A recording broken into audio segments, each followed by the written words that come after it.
I'm getting there. I'm getting there, you bastards. I have to do this, the intro. I have to do the startup for the recording.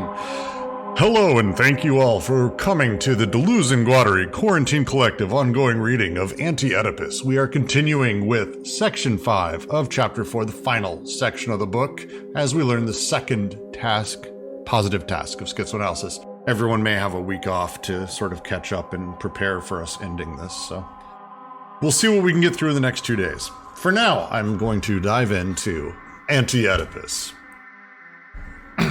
Yeah, I'm happy to give you permission. Lawrence shows in a profound way that sexuality, including chastity, is a matter of flows, an infinity of different and even contrary flows. Everything depends on the way in which these flows... One sec, I'm turning down my fan. Everything depends on the way in which these flows, whatever their object, source, and aim, are coded and broken according to uniform figures, or, on the contrary, taken up in chains of decoding that resect them according to mobile and non-figurative points, the flow's schizzes. Lawrence attacks the poverty of the immutable identical images, the figurative roles that are so many tourniquets cutting off the flows of sexuality. Fiancé, mistress, wife, mother. One could just as easily add homosexuals, heterosexuals, etc. All these roles are distributed by the Oedipal triangle, father, mother, me. A representative ego thought to be defined in terms of the father-mother representations, by fixation, regression, assumption, sublimation, and all of that according to what rule? The law of the great phallus that no one possesses, the despotic signifier, prompting the most miserable struggle, a common absence for all the reciprocal exclusions where the flows dry up, drained by bad conscience and resentment. Quote, sticking a woman on a pedestal, or the reverse, sticking her beneath notice, or making a model housewife of her, or a model mother, or a model helpmeet. All mere devices for avoiding any contact with her. A woman is not a model anything. She's not even a distinct and definite personality. A woman is a strange, soft vibration on the air, going forth unknown and unconscious, and seeking a vibration of response. Or else she is a discordant, jarring, painful vibration, going forth and hurting everyone within range, and a man is the same. End quote. Let's not be too quick to make light of the pantheism of flows present in such texts as this. It is not easy to de-Oedipalize even nature, even landscapes, to the extent that Lawrence could. The fundamental difference between psychoanalysis and schizoanalysis is the following. Schizoanalysis attains a non-figurative and non-symbolic unconscious, a pure abstract figural dimension, abstract in the sense of abstract painting. Flows schizzes or real desire, apprehended below the minimum conditions of identity. Interesting start today, because we're going into a full criticism of representation and structures, and how we are perceiving the world and locking people into roles and identities. And it's a really, really great quote for Lawrence. Let's be very fair. It's pretty awesome. I love the final turn, because I was reading it thinking, where's he going to go with this? But saying, and the man, and for the man the same. It's not just like it doesn't seem like a throwaway line. He's kind of like, he's pointing out that they're all vibrations all the way down. I really appreciated that. But that's what's interesting, the phallus that is, I'm just going to say something stupid because I read the French at the same time, but the phallus that is never possessed by anyone.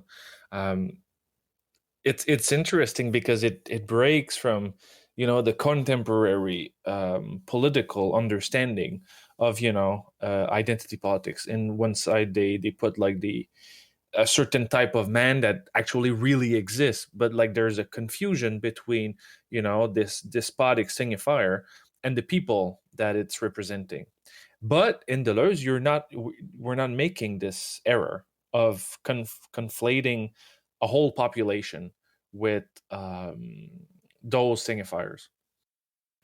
Yeah, I think you're right about that. And they get into like the use of like regression and sublimation kind of as techniques of maintaining those kind of those representations, but also the way that works in terms of right? So like by this distribution, right, there's a way in which like biunivocalization happens, right? Like a double bind more directly. And so instead of having becomings of woman and man, or becomings of sexuality or gender, you get all that quashed and sort of into a double bind, right? Yeah, and it's it's not something that they say into this book, so I won't go at length about it. But it's the whole principle of the n-1, in the sense that the assemblage is the n-1, but there's the molar aggregate is a form of assemblage also, and it needs to be addressed into what it does instead of how it can be represented. And this is a great example of something that came like years before, and they were already like on that kind of thinking. Well, and it's an interesting the early section here where it talks about many flows of sexuality, the tourniquets, cutting it off, fiance, mistress, wife, mother. All of these roles are distributed by Oedipal triangle, father, mother, me. It almost feels as though they're and what they've been saying in the last few sections, and not to jump forward a little bit here, but it's almost as though we're not necessarily discussing coming up with something that is non-heteronormative, but instead discussing things that are non-Oedipal normative, like Oedipal normalization is the thing that we're actually trying to transgress. Mm-hmm. And it's the whole thing about structuralism in those years also, because everything was becoming a classification or a taxonomy. And it's to say that reality cannot be reduced to those taxonomies, or the way we try to organize cognitively reality always escapes that. So like there's a broader argument to this as well. Yeah, and that's why I mentioned like the sublimation and that there too, right? Like there's techniques that go to try and to actualize this in a certain manner too, right? But we've talked about this before, right? Where if Oedipus can become a kind of investment, right, there's a way in which it can also be actualized in that manner. All right. I think I will move on to the next paragraph unless anyone has any last quick things. One thing I did want to quickly jump on is the use of the phrase abstract in the sense of abstract painting.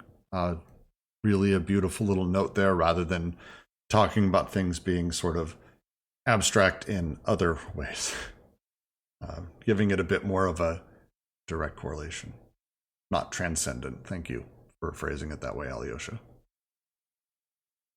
All right, next paragraph.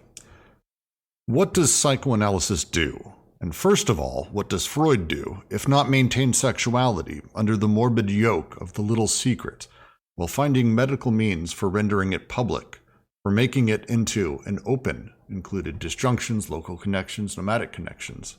In short, you jump. Well, wait, my text. No, I jumped to the top of the page. That's my fault. I'm an idiot. Let me start that over. In secret, the analytic Oedipus. I am going to cut this shit. I make a note of it. One moment.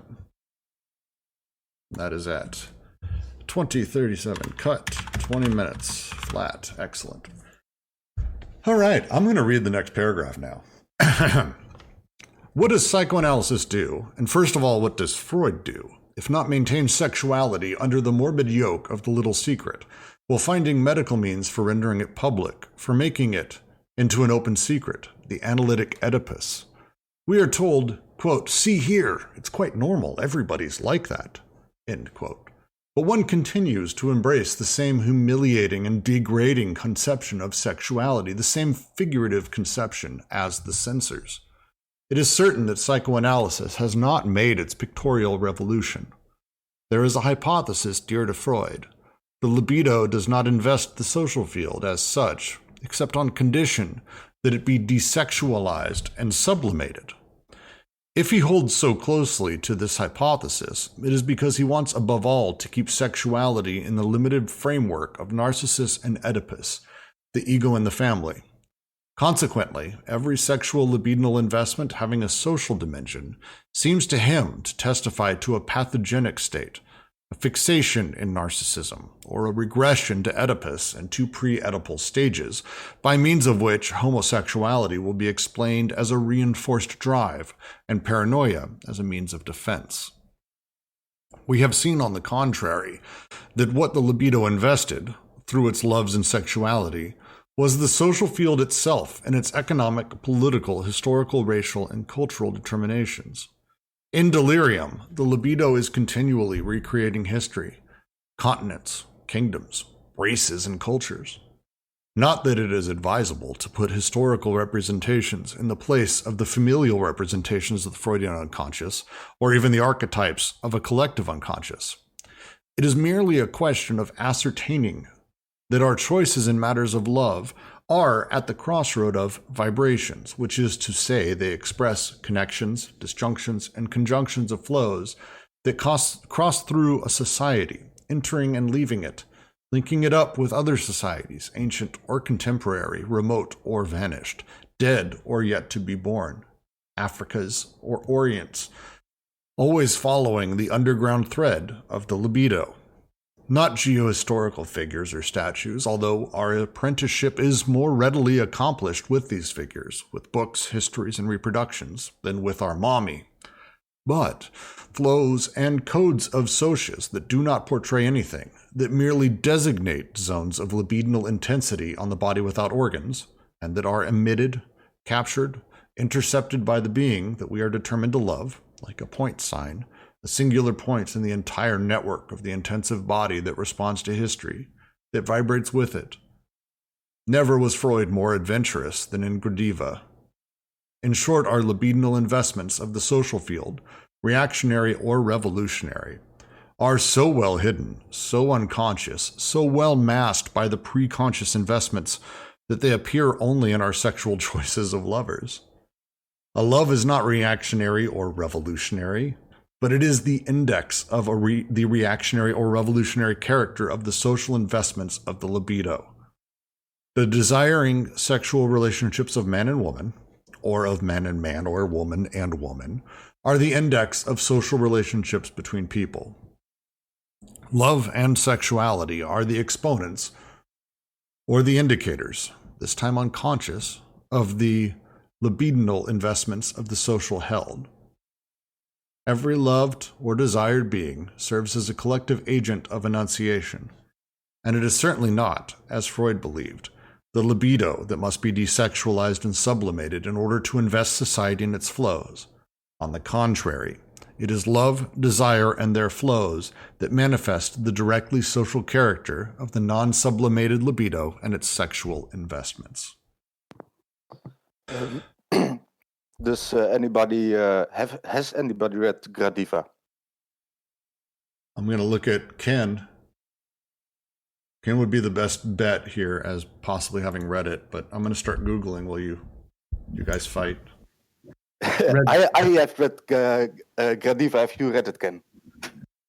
Read what? I'm sorry.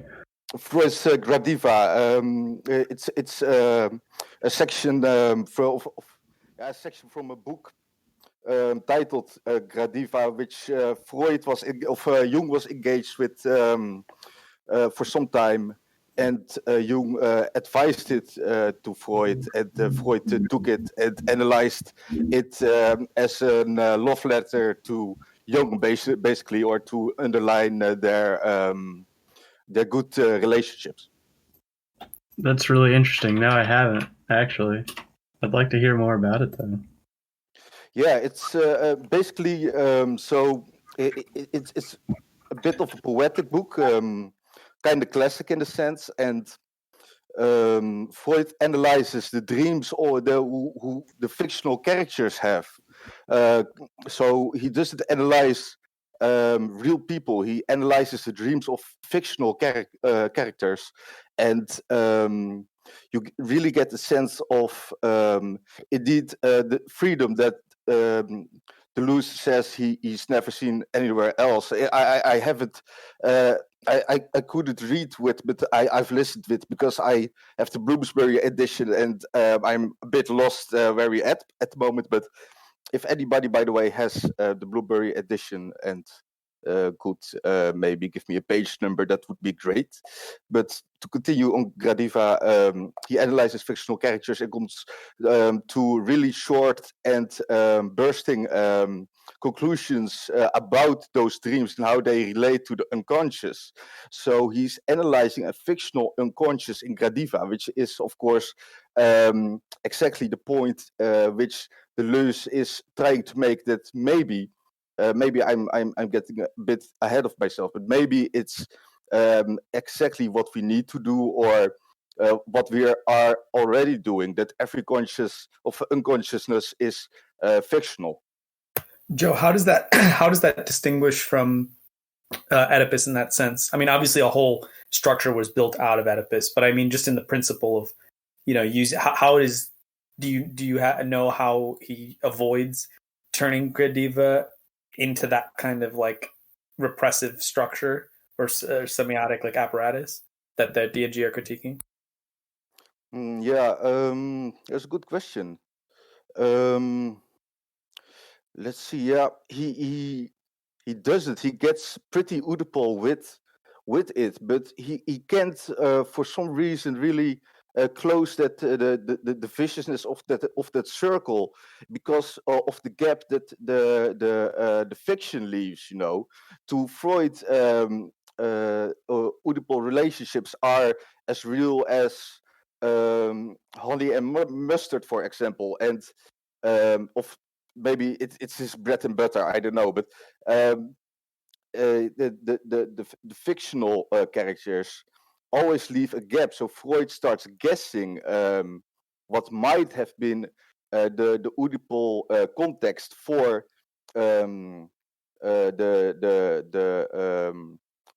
literature effect. So he starts writing into the book himself. It's like he cannot help himself get engaged as a writer.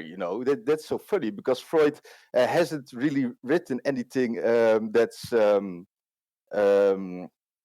let's say just poetic or literature. Maybe he did some poetic stuff, but he didn't really. He was not an author in the sense that he written romantic books or that kind of thing. He admired, of course, Dostoevsky, but he gets indeed as creative as can be, and more or less writes a fictional Oedipalization, which is, of course, not as real as the Oedipalization which again Deleuze Guattari critique or try to critique as much as possible. Does that answer the question, or am I a bit off? No, it's helpful. I'm just going to take time to process. I think for myself, this section more so than most, because it delves very deeply into like Freud and stuff, I'm kind of out of my element. But I was curious about what Ken was saying as well. Ken said in the chat this thing about it feels like they're critiquing Freud's civilization and discontents with Nietzsche's human all too human. I don't know if you wanted to take a stab at that, Ken, but it might help as a heuristic. Yeah. So, I mean, as I read it, so in Human All Too Human, Nietzsche talks about the artist in various ways. So he talks about the artist's sense of truth, and then the artist's ambition, and then like kind of how in the artist is something untranslatable, which is neither the best nor the worst of their material, but they try to be in some way, shape, or form sort of untranslatable. That reminds me of something that D&G talk about in being I can't remember how they post it, but it's like not capturable or something. And then Nietzsche also talks about ennoblement through degeneration, which is like which is like Freud's concept of regression, but it's not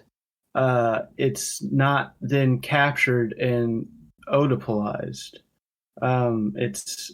So ennoblement through degeneration for Nietzsche is like whenever you find holes in the mores, or like, yeah, in social norms, and in those holes, in the weaknesses of them that is seen as a weakness reflected in the artist, are its transforming factors or whatever.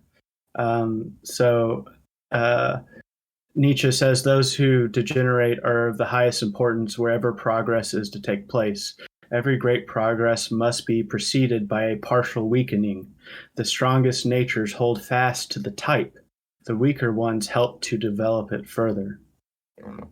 And I only make that association because, like, regression to an infantile state is like an epithet, and it's like made to paint the person as sort of having a weakness of some sort. But in that regression is the thing. Can I have a quick interjection? Because really quick, the weakness, what you are saying is a classical fascist construct. So in that way, it also relates to Deleuze and Guattari because they write about the schizophrenic relations of fascism. I've seen it pass by sometime, and the weakness to the how do you say like you have to get into the mud with the Untermensch, with the lower ranked people, you know, with like the blacks, for instance. You really have to work with them.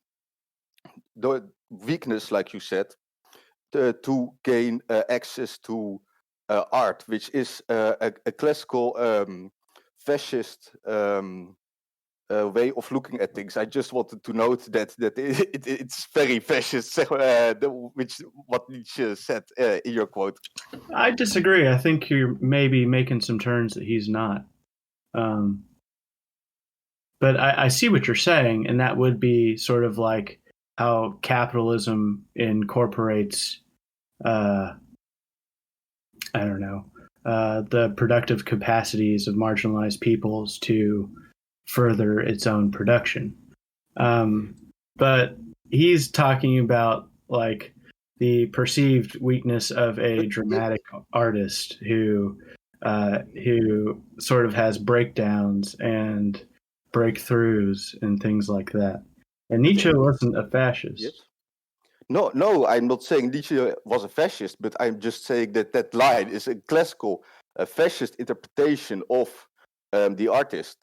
And by the way, if this was let's say put to the end, then of course Hitler would have been an Untermensch, which he actually was. But I think I've read it somewhere. But that of course Hitler would be just as bad as the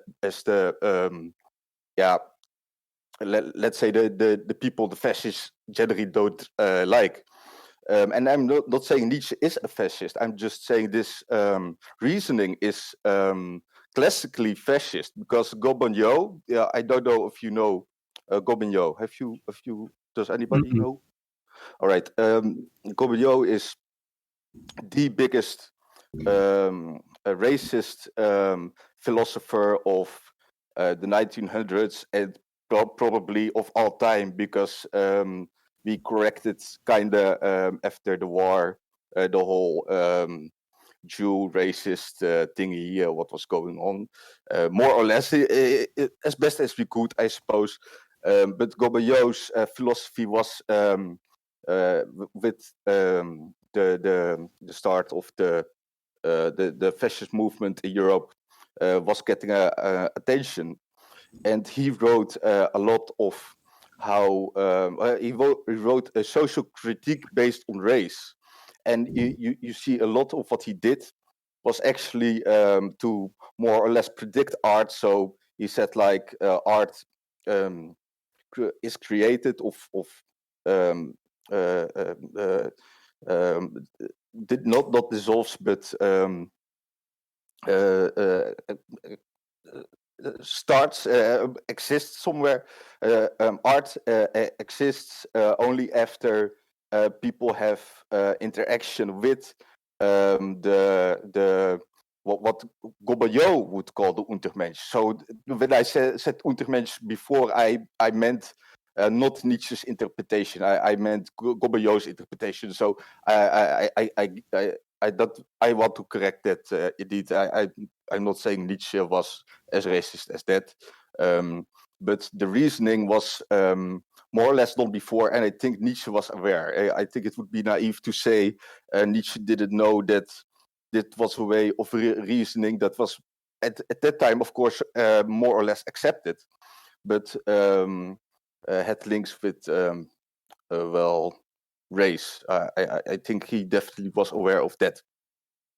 Yeah, and that's why I see him using that language, because it's sort of like a tongue-in-cheek criticizing of it. Yeah, it was very nice example. But sorry, it was meant as a short interjection, and well, please continue.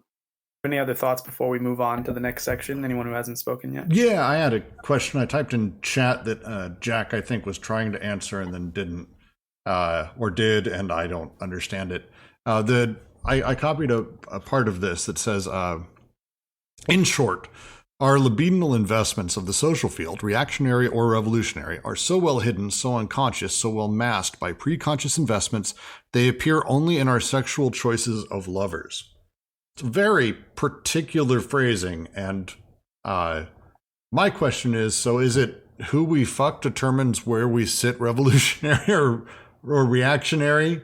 And Jack is saying that it's a not we're not talking about anthropocentric sort of sexual desire, which because they've been talking about your non-human sex, your etc. But this feels like they're pointing right at our human sex, and I'm kind of confused. It's the same kind of stuff when Zizek says that, love is a pretty discriminatory kind of feeling, because when you love something, you discriminate against the rest and you exclude the rest from your passion. So, love would be something, if we take it not from the individual, but something that passes through as a desire or as a passion, it actually is being actualized in you into discrimination. So desire passing through bodies or dispositives or, whatever else, assemblages, will start including some and excluding others. Yeah, to put it in a more Deleuze and Guattari way, right? The intimate relationships we have with other people reveal the way that we invest the social field in the most, I guess, stark or closest way possible. And I suppose it's also part of this, because again, I missed the last session, but in the previous section, they were talking a lot about the difference between preconscious and unconscious investments, and the way that those play out on different levels can lead to being both, a subject and a subjugated group in different ways, or revolutionary in one way and reactionary in another way.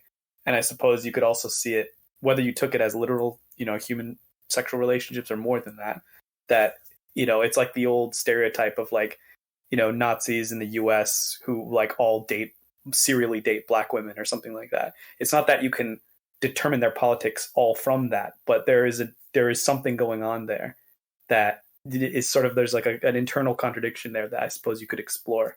And I'm guessing out loud that it would, maybe for D&G, would be more interesting to explore that beyond some Oedipal framework where they're reaching for some lost thing in their act of doing that, but that reflects some of the social investments of just the way that the whole social field is structured.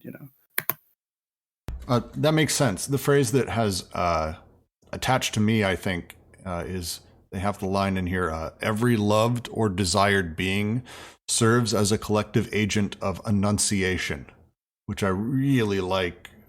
It makes more sense with that explained to me. Thank you. All right, I'm going to continue on to the next paragraph unless we have objections. I have one thing I wanted to make sure that we brought up, because I don't know, I found it really interesting and useful when I was reading this paragraph, is they bring up narcissists as a sort of alternate pole in Freud's theory to the Oedipal complex. and it was useful to like go through and learn about what primary narcissism is for Freud, because it is different from the sort of desire that is invested in an Oedipal triangle. In Freud, because we aren't born with like an ego, the like construction of that ego comes from like libidinal investments directly into the body, and that's primary narcissism. And as you get older and start to invest the libido into the objects around you, that's when like the superego and Oedipus start to get involved. But as a sort of really, really simple sort of definition of what primary narcissism is and what they're referencing, I think in this paragraph, it's worth going over just really quick. Yeah, I'd like to add that narcissism for Freud was actually he hasn't written, of course, a lot about schizophrenia, but Freud wrote, I think I haven't read all of Freud yet. I'm doing a whole read of its by bibliography, but narcissism was linked to schizophrenia directly. And Freud stated that schizophrenia was basically people hearing their own conscious under narcissistic pressure. That's interesting. It sort of, in a funny way, predicts. I don't know. I guess it's sort of like, what's the word I'm looking for? It's like ironic, I guess, if you want to say that everyone's desire gets caught up in these Oedipal complexes, but then you're going to introduce this narcissistic character to explain the psychosis that you can't explain with the Oedipal complex. It's almost funny. Yeah, but it is of course tragic also because it's well, not the way it's put in the book, but the way Freud put it, it was more or less tragic, because of course people started hearing voices which he said was their own. What did I say just a moment ago? Conscious. You're right and wrong. So that was, of course, actually pretty un-Freudian. Freud was Nietzschean and so. I don't know where I got the idea to delegate that kind of relationship away to the schizophrenics. That was a dick move from Freud. Yeah, I guess. But I want to say out loud that we should talk about this again when we go.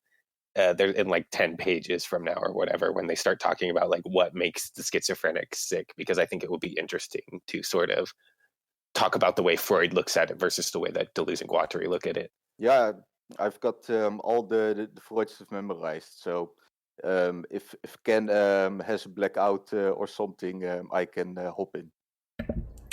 All right. Now I think I'll move on to the next paragraph. For those looking for a thesis topic on psychoanalysis, one should not suggest vast considerations on analytic epistemology, but modest and rigorous topics such as the theory of maids or domestic servants in Freud's thought. There are some real indices in such areas. On the subject of maids, who are present everywhere in the cases studied by Freud, there occurs an exemplary hesitation in Freudian thought, a hesitation too quickly resolved in favor of what was to become a dogma of psychoanalysis. Philippe Girard, in unpublished remarks that seem to us to have a wide application, situates the problem at several levels.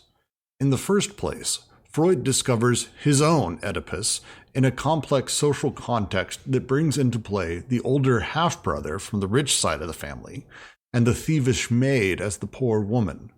Secondly, the familial romance and fantasy activity in general will be presented by Freud as a veritable drift of the social field, where one substitutes persons of a higher or lower rank for their parents, the son of a princess kidnapped by gypsies or the son of a poor man taken in by bourgeois.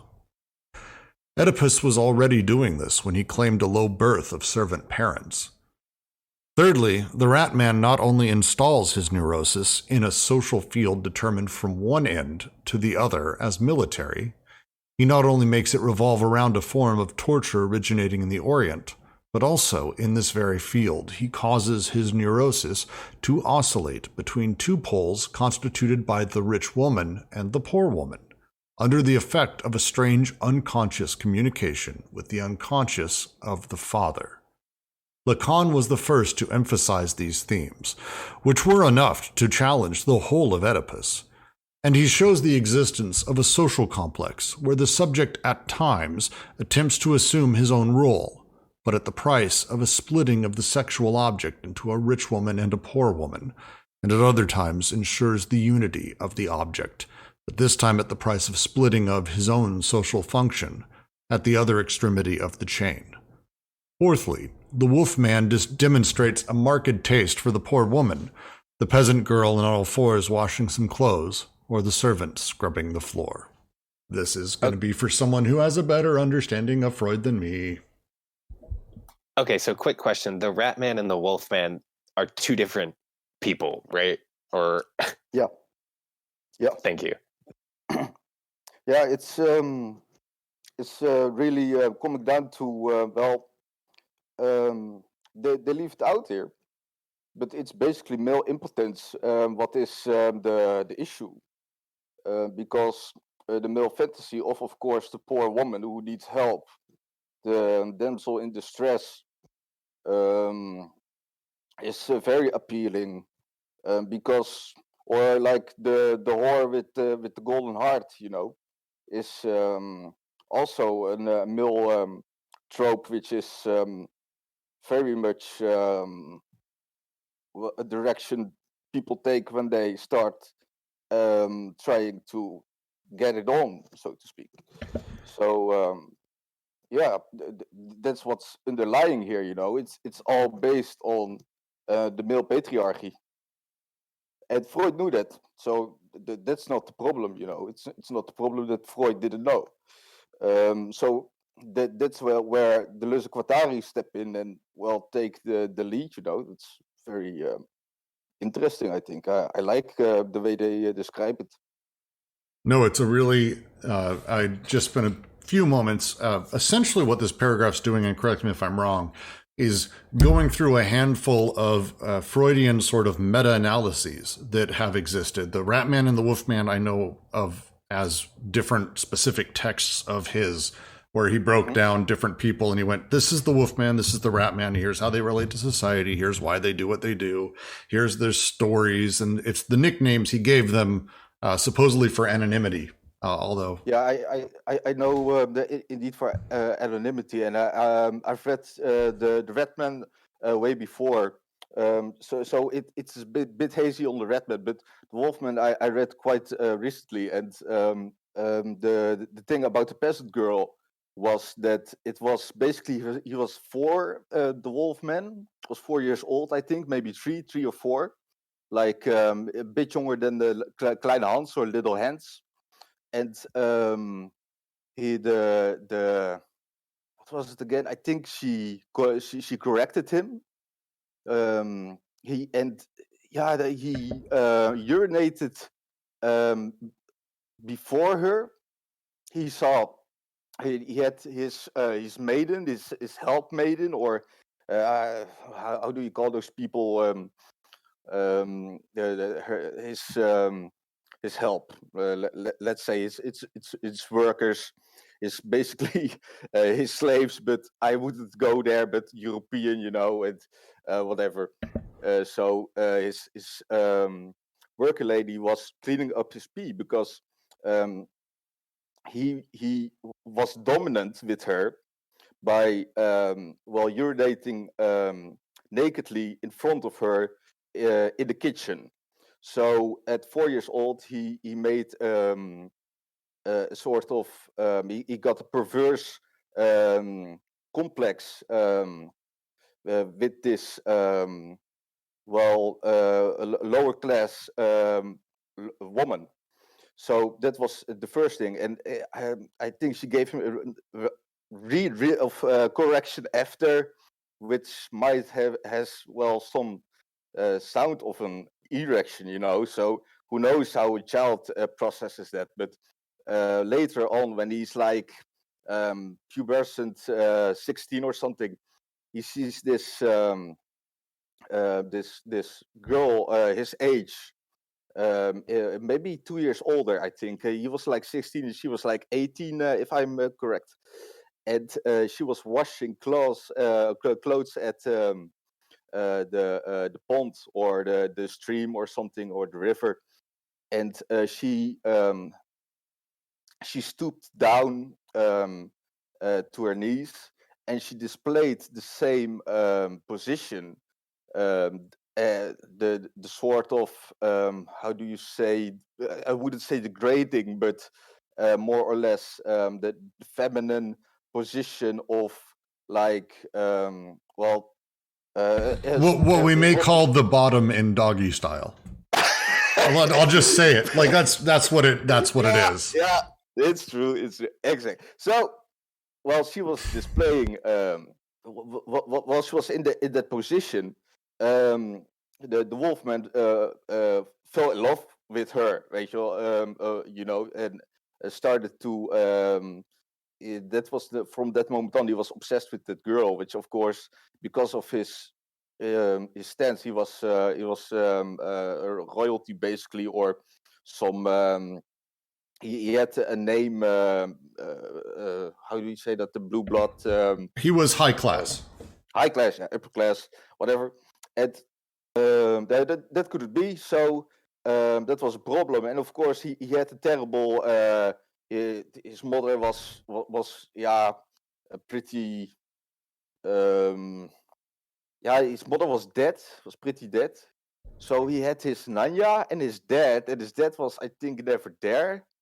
So, and his dad was very strict, and his Nanya was his grandmother. Only he started to project sexual fantasies because he didn't have a mother. So that developed very strangely for the Wolfman. Well, the Wolfman's entire story and the Ratman's is fascinating, but this paragraph specifically, and the next one is where they start taking down. But this one is basically about, here is how they came out, and as Alyosha linked to the case of the Wolfman specifically, he ended up coming out and saying, well, this Freud lied. I wasn't cured. I didn't witness my parents having sex. I have no idea. Like, he was a quack, is basically how the Wolfman ended up sort of viewing the whole thing.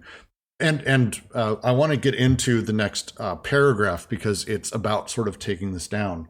Any last notes before we move on? Because I think that was a super deep dive into some Freudian shit. Literally Freudian. Yeah. All right. Cool. To continue. The fundamental problem with regard to these texts is the following. Must we see in all these sexual social investments of the libido and these object choices mere dependencies of a familial Oedipus?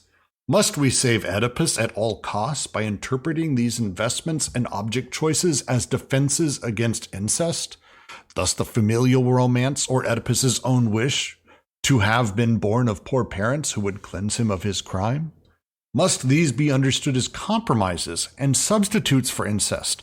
Thus, in the Wolfman, the peasant girl is a substitute for the sister, having the same name as she, or the girl on hands and knees, working as a substitute for the mother surprised in coitus.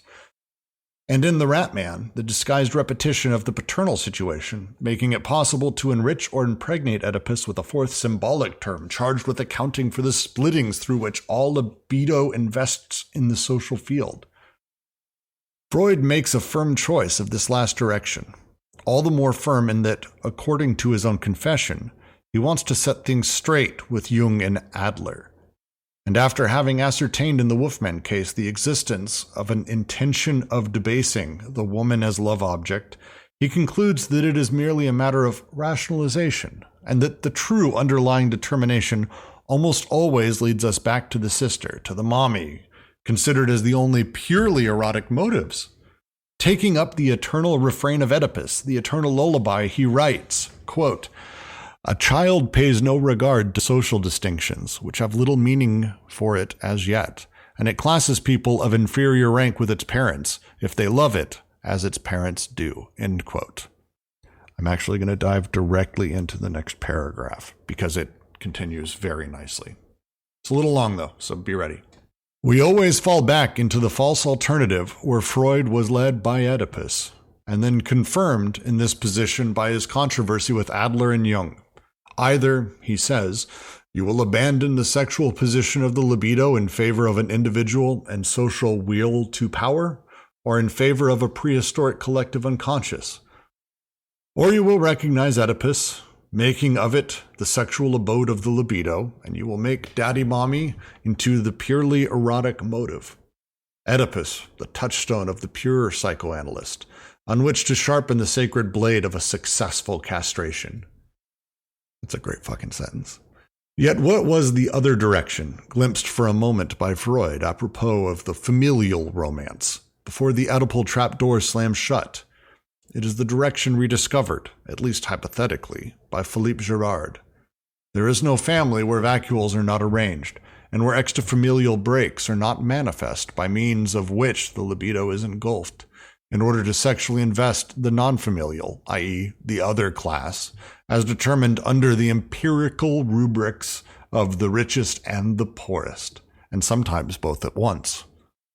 Wouldn't the great other, indispensable to the position of desire, be the social other, social difference apprehended and invested as the non-family within the family itself? The other class is by no means grasped by the libido as a magnified or impoverished image of the mother, but as the foreign, the non-mother, the non-father, the non-family, the index of what is non-human in sex, and without which the libido would not assemble its desiring machines. Class struggle goes to the heart of the ordeal of desire. The familial romance is not a derivative of Oedipus. Oedipus is a drift of the familial romance, and thereby of the social field. It is not a question of denying the importance of parental coitus and the position of the mother, but when this position makes the mother resemble a floor washer or an animal, what authorizes Freud to say that the animal or the maid stand for the mother, independently of the social or generic differences, instead of concluding that the mother also functions as something other than the mother, and gives rise in the child's libido to an entire differentiated social investment at the same time as she opens the way to a relation with the non-human sex. For whether the mother works or not, whether the mother is from a richer or poorer background than the father, etc., has to do with breaks and flows that traverse the family, but that overreach it on all sides and are not familial. So this was a lot, I think, I'm going to toss one out, really to get to that last sentence, and that really the last 4 words, and are not familial. We're talking about moving from the familial to alliances in our relations with people. Overall, that's how I read the last 2 paragraphs, 3 paragraphs. This is their critique of the familial and saying, everything we've done, everything we're doing, we are coding as part of this Oedipal familial constraint. This is the mother, this is the father. Oh, I'm related to this because your mother, blah, blah, blah. The wolf man, the rat man, all this shit is them just saying, hey, actually, what if our familial relations are actually sort of undercoding this really rich tapestry of vibrations that is our alliances and these other connections that are happening across this massive social strata? And what if the familial relations are only a subset of that? Just a thought. That's how I take it. Yeah, I think you are pretty on spot. I'd like to summarize it in a way by saying that the way I view it, which is similar, I think, and would sound like I would give it words like they have isolated basically the drives, because that's pretty much what they're leaving out, right? They're talking about everything but the drives, and they replaced the drives with machines and assemblages. which is of course very reasonable. So they keep a lot of Freud. They keep more or less the husk of Freud, but the soul, the drives, they've replaced with assemblages machines and Marxist theories and terms. Yes. Well, and they do it in a way, because in the chat they're having the other half of this conversation, which is, to me, they're reading Freud through Lacan and then referencing Lacan as this, when they talk about, and they use the term the great other. In English, we commonly actually use the Lacanian term the big other. But I think that's what they're referencing here. And they're essentially saying, hey, so you start from this place of like this Oedipal position. And Lacan comes up with this concept of the big other that is this all-encompassing sort of other that is watching us at all times. And it's like, hey, one step further, what about this social other? And that's like them saying, hey, Lacan, what about this? It's a really interesting sort of read through the entire thing. Again, like they talk about, Lacan blew up the pillars of the statue in such a way that the statue fell perfectly in its own hole. But Lacan was not radical enough in the sense that he kept the drive theory, and so if you keep the drive theory, that means that the pulses you get are generated from without and within determine your place in the unconscious. And if you displace drives with Marxist philosophy, you go a step further and say, okay, all right, I'm a person, individual, I functioned, and I get impulses and give impulses in this strata rather than socius, which makes it more like what is beyond the big other, you know? Actually nothing, of course, but if you displace where the big other takes place outside of an psychoanalytical mathesis, if you give it a Marxist mathesis, I think that's what Deleuze and Guattari are getting at, and I'm very excited to hear what's next. Yeah, on this, I will just say one thing, not to piss on D&G's parade, because, you know, that's not something that I normally do, but they're not saying anything different from sociology that says that the family is the first nexus of socialization. You know, this is what integrates the person to answer to the need of society instead of their own need. And, you know, the perversion would just be this weird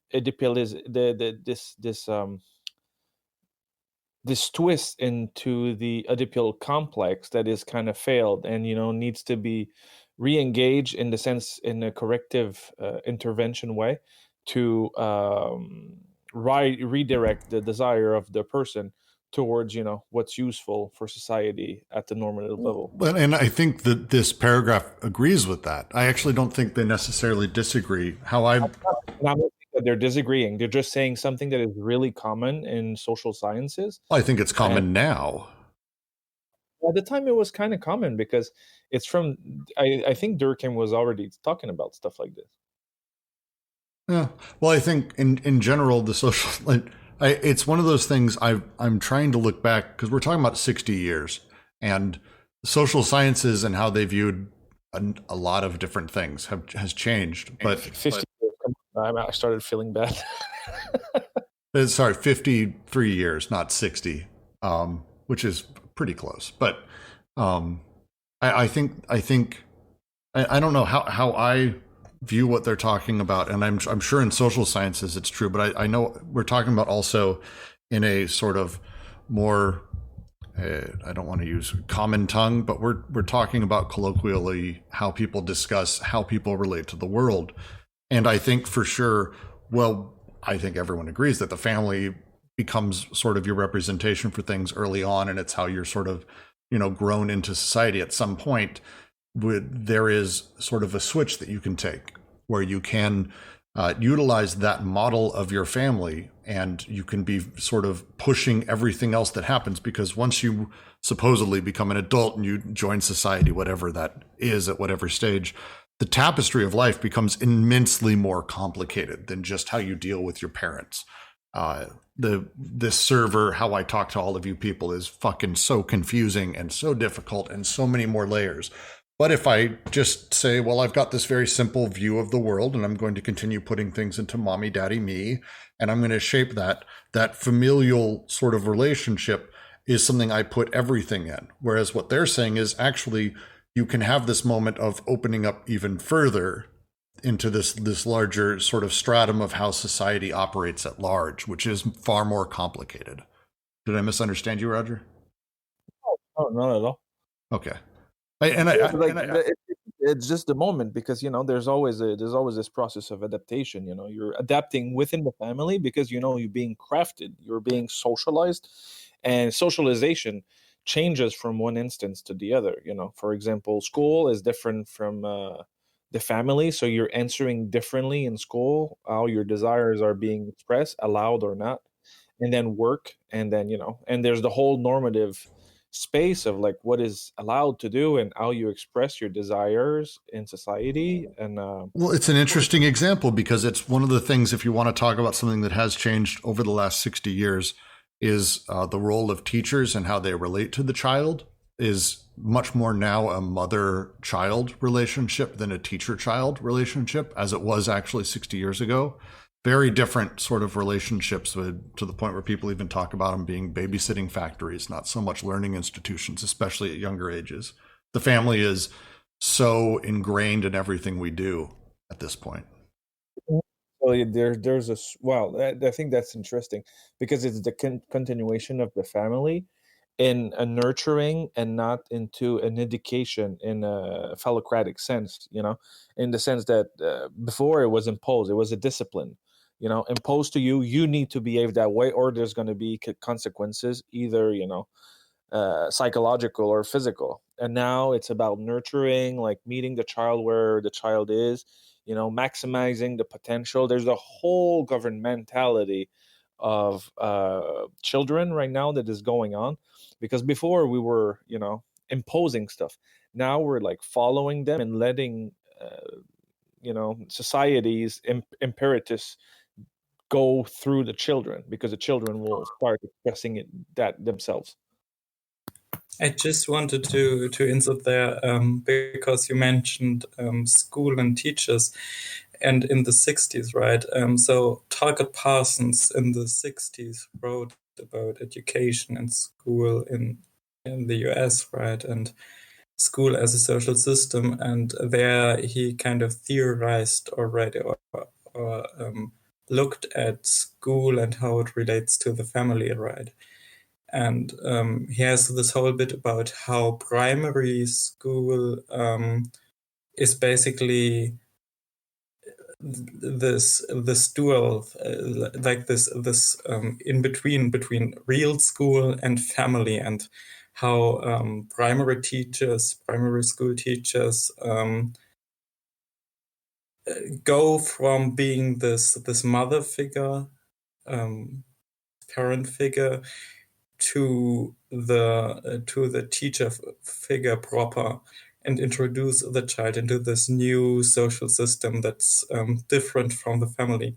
And there's actually a whole school of education and family sociology that's very much alive today, that still uses a lot of that what Talcott Parsons wrote there, and also heavily draws on psychoanalysis and Freud and Levi-Strauss and the whole structuralist psychoanalysis reception, without going into Lacan necessarily, more like the sociological and anthropological psychoanalysis reception there. Roger, can I ask what the original French is of when they say Oedipus is adrift of the familial romance? I don't know if this term has come up before. I'm just curious about what they said originally. It's at the top. This is on 355 for me when they're saying class struggle of the ordeal of desire. The familial romance is not a derivative of Oedipus. Oedipus is a drift of the familial romance. Do they mean like it's a delay? Is that what they're saying? Or? I think what they're saying is that it's almost replacing the drift of for your theory, kind of like drive, right? Ik bedoel, Freud drift is German for drive.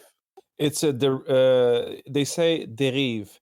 Derive, it's drifting. Drifting, it's a variation of the familial romance. So Oedipus would be a variation of familial romance and not the other way around. But just for the translation, just to pass from French to English. That basically, is it a little bit of every square is a rectangle, but not every rectangle is a square? Kind of the social field has Oedipus within it, but Oedipus is not the entire social field. It says Oedipus is a drift of the familial romance and thereby the social field. Feels like they are saying, again, they talk early on, Oedipus does exist. They're not saying Oedipus and Oedipal, anything doesn't exist. They're saying that it's not everything, that it's the familial. It's not, because what they're saying is that, they take the model of Freud, because model of Freud says that Oedipus is, the canvas on which everything is painted. What they're saying is like, no. The canvas is the receptacle of everything that's being painted. So they reverse it, saying that it starts from a collective desire, the social feel, which is incarnated into the familial romance, into the family. And then it creates this kind of diagram, which is Oedipus. I would like to keep that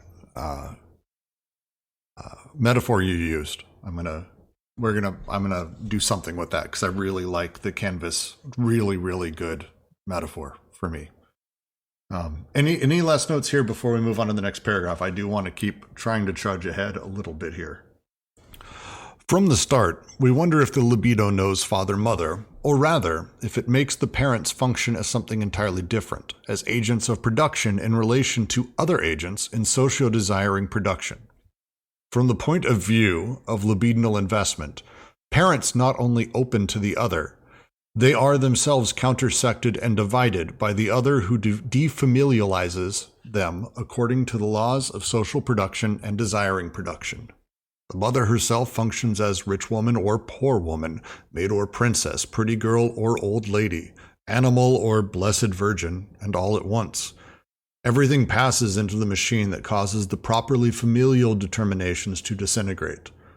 What the orphan libido invests is a field of social desire, a field of production and anti-production with its breaks and flows, where the parents are apprehended in non-parental functions and roles confronting other roles and other functions. Does this amount to saying that the parents have no unconscious role as such? Of course they have an unconscious role, but in two quite specific ways that deprive them even more of their supposed autonomy.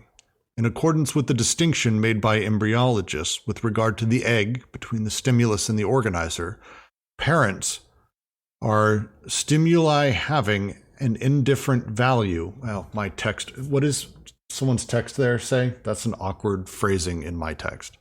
Stimuli having an indifferent value. It's a terrible sentence. Are stimuli having an indifferent value that trigger the allocation of gradients or zones of intensity on the body without organs.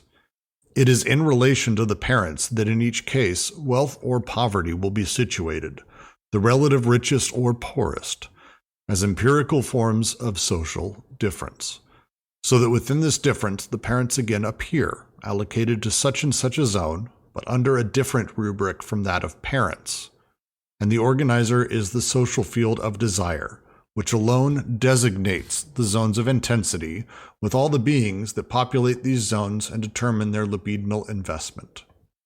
Secondly, the parents as parents are terms of application that express the reduction of the social field invested by the libido to a finite aggregate of destination, where the destination finds nothing but impasses and blockages, consonant with the mechanisms of psychic and social repression active in this field. Oedipus, such is Oedipus. In each of these scenes, the third thesis of schizoanalysis posits the primacy of the libidinal investments of the social field over the familial investment, both in point of fact and by statute. An indifferent stimulus at the beginning, an extrinsic result at the point of arrival. The relation to the non-familial is always primary, in the form of sexuality of the field in social production and the non-human sex in desiring production, gigantism and dwarfism. All right. I have a feeling there's some... Okay, let's try to take this down a little bit. Yeah, this section is painful. You're not alone, Alyosha. This section is very painful for me to read. Some of it reads beautifully and poetic and phenomenally, and then you get to a paragraph like this where It's funny, huh? Because there's two authors, and we can really see who's writing right now, and now it's not been reorganized by Deleuze. We'll start with the beginning here, where they say, let me give my take on the beginning here.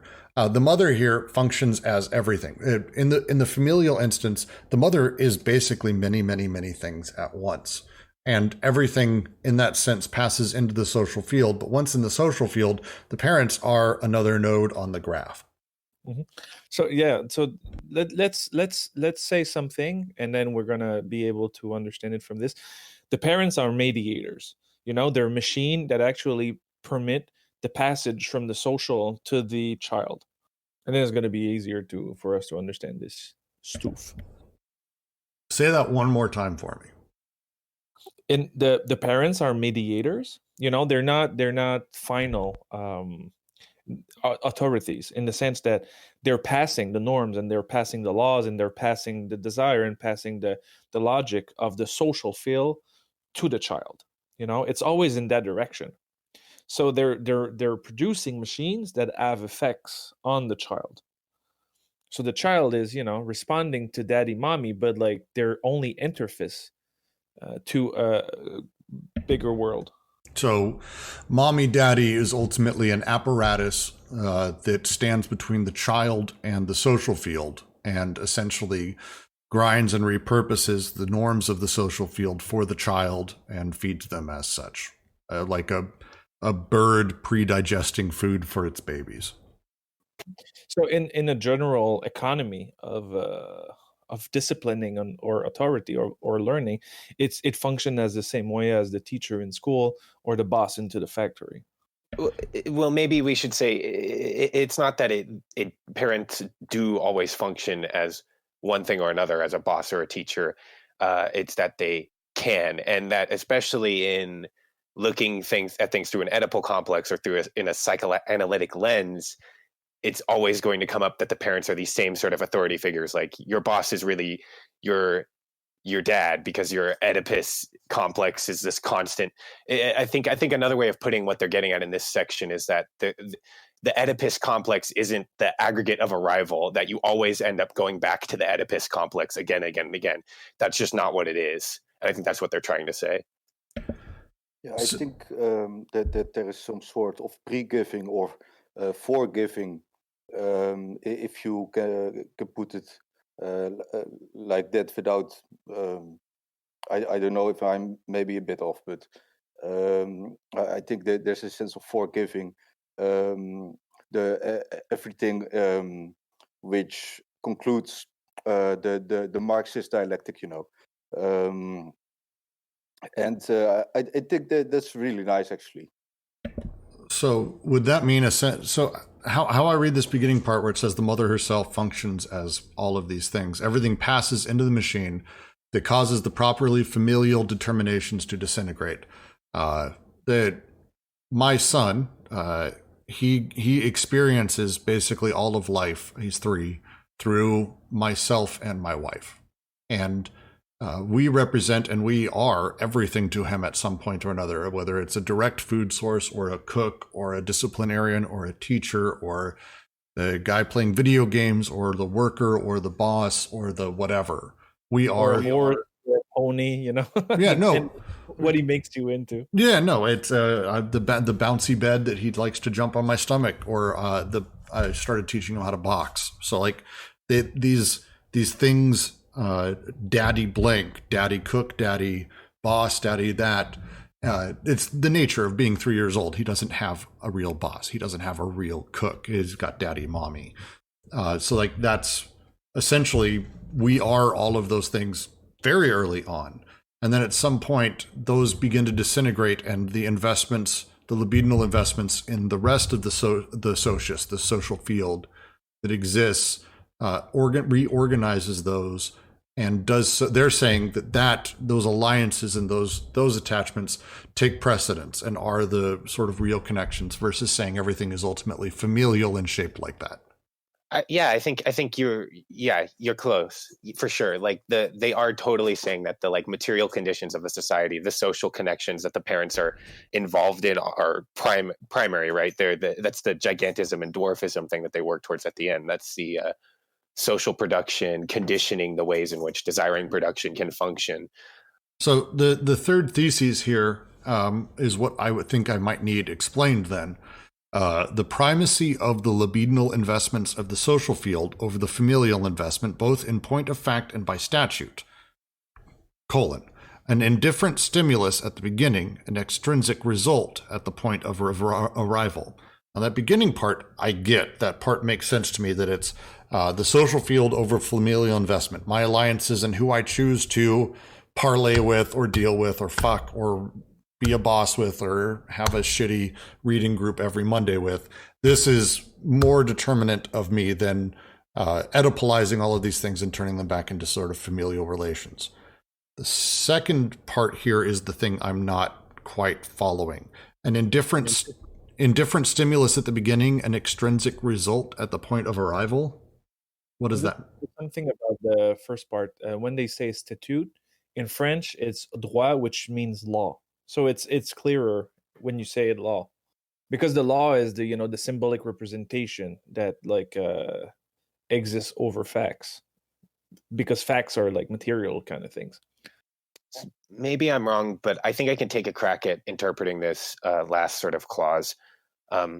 So an indifferent stimulus at the beginning is their way of, I think, saying that the child doesn't experience parents as these sort of global entities that we call parents, right? This sort of complete role that includes all these, different things for everyone, different degrees of being authoritarian. That that's the kind of representation way of looking at a family.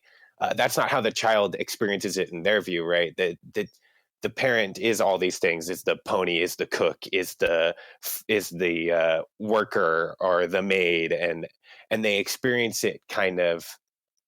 They are experiencing these parental figures kind of as this like mishmash that in turn conditions the way in which they can interact with the social field. I think it's easier to start from the outside, to start with society instead of starting with the child, in the sense that when they say an indifferent stimulus at the beginning, this is what's like composed into the social field, just something that goes through everything, and an extrinsic result at the point of arrival. This is the child. The child is the result as the arrival of those drives, of those desire that cut through society, family, and into the child. So okay, well said. You're always produced by the exterior. Like right now, like I'm sitting in front of my computer, there's all of you online with me, there's like physical interface and electricity, internet, and everything. Me as a Roger, or whatever, like the name you know me from, is always the products of stuff that is going through all this assemblage, and I'm just like a receptor, and I'm being crafted constantly by this. So as a little kid, I was defined by the way my dad and my mom were defined by society, because they were this wall between me and the rest of the world. So the way they were produced was just producing me in return.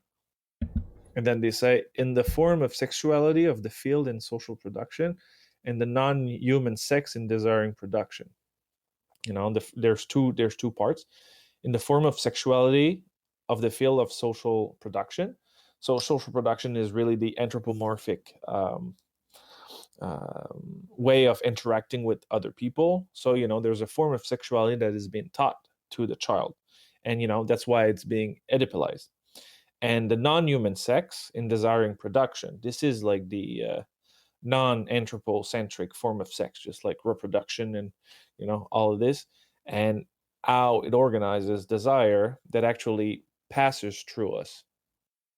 I'm having a really fun time. I'm understanding this a little bit more. It's because, again, we're trying to get to ultimately how the alliances instead of the familial can take precedence and how they can work. I'm really, this is good shit. See, and for what you're saying about the video games and the tutorials, in anthropology, what we're saying is a thing, for example, when you're perceiving a thing into the modernist understanding, it forms into your consciousness, and you perceive the thing by representing it like in a Kantian kind of way. But what they're saying is that the perspective is always in things. So the perspective is always external to you. And I think that, the example that you gave with the tutorial is that the gamer is a blank slate, and it's being produced by the tutorial to have certain effects and like to incorporate certain reactions, understand the mechanics and stuff. But it's the mechanics are being imposed to you through this exercise. So through repetition, you are embodying the logic of the system. So the whole teaching moment is you being cast as a specific subject within that apparatus, which is a game or the family or the school. And from there you can play the game because you have been given the basic, and by playing the game you become the game. I would jump in real quick because I think more my point is that there's two big sort of differentiators between how these games operate, and we're understanding sort of the function of sort of how games work and how games teach people over the last 5 years a lot more than we have in the past, and how people learn through play. But the sort of two ways tutorials have worked is one is where you really focus on the loop. The loop is, here is how the things relate to each other directly. You do X, you do Y, you do Z, you get A. Boom, boom, boom, boom. And you do this with a person 4 or 5 times. And then at the end of that, you can let them free, and then they will begin doing that loop over and over. It's very easy to instill upon a person that sense of habit inside of that. The other way is where you actually teach people, if you do X and Y and Z, but you can also do Y, Z, and X, because here's how these things actually work and interrelate and how these different machine parts can function. You get something that allows people to have a lot more expansive sort of systemic understanding of a game. The difference would be something such as idle games, which are, if you're not familiar with, are games purely about the loop, which I would almost say are the most Oedipalized fucking games that there are. And then opposite that would be something like Minecraft, which has almost no direct loop as far as you can tell, even though it has a number of them. And it's much more about sort of these different directions you can go and making your own relations between the different ways that you can function from the tutorial. It's a really interesting, it's an interesting sort of thought process, because we're talking about sort of that first loop we all go on, the family and how we relate. I've got my father, I've got my mother, I've got me, and I'm growing through life. We all have this in common in some way or another. And then at some point, the reality is that the relation to the non-familial becomes primary. Actually, it's always primary. And to D&G, it takes place in the form of sexuality of the field in social production and the non-human sex in desiring production, the gigantism and dwarfism, the large and small, I suppose you would say, the social production and how we invest our passions and our desires in that versus the pure desiring machines, the non-human sex. It's a really great way to look at it. I'm starting to crack a little bit more. Yes, Juliet, Cookie Clicker is an idle game. It's a game about the loop and repetition and the safety in that. And they do extremely well, actually, globally. Idle games are exceptionally profitable, and it's very depressing. But it's an interesting, that first loop and training people about how the world and how things relate to each other, and then everything else takes that shape. It's an interesting thought. Any last notes before I move on to the next paragraph? One often has the impression that families have understood the lesson of psychoanalysis only too well, even from far off or by osmosis in the air of the times. They play at Oedipus, a sublime alibi. But behind all this, there is an economic situation. The mother reduced to housework or to a difficult and uninteresting job on the outside. Children whose future remains uncertain. The father who has had it with feeding all those mouths. In short, a fundamental relation to the outside of which the psychoanalyst washes his hands, too attentive to see that his clients play nice games. Now the economic situation, the relation to the outside, is what the libido invests and counterinvests, sexual libido. One gets off on flows and the breaks in these flows. Let us consider for a moment the motivations that lead someone to be psychoanalyzed. It involves a situation of economic dependence that has become unbearable for desire or full of conflicts for the investment of desire. The psychoanalyst, who says so many things about the necessity for money in the cure, remains supremely indifferent to the question of who is footing the bill. For example, the analysis reveals the unconscious conflicts of a woman with her husband, but the husband is paying for the wife's analysis. This isn't the only time we encountered the duality of money as the structure of external financing and as a means of internal payment, along with the objective dissimulation that it comprises, essential to the capitalist system. But it is interesting to find this essential concealment miniaturized, occupying a place of honor in the analyst's office. The analyst talks about Oedipus, about castration in the phallus, about the necessity of assuming one's sex, as Freud says, the human sex, and the necessity for the woman to renounce her desire for the penis and for the man to renounce his male protest. We maintain that there is not one woman, more particularly not one child, who can as such assume her or his situation in a capitalist society, precisely because this situation has nothing to do with the phallus and castration, but directly concerns an unbearable economic dependence. And the woman and the children who succeed in assuming do so only by detours and determinations completely distinct from their being woman and their being child. Nothing to do with the phallus, but much to do with desire, with sexuality as desire. For the phallus has never been either the object or the cause of desire, but is itself the castrating apparatus, the machine for putting lack into desire, for drawing up all the flows, and for making all the breaks from the outside and from the real into one and the same break with the outside, with the real. See, that's really interesting because now you have two systems of thought.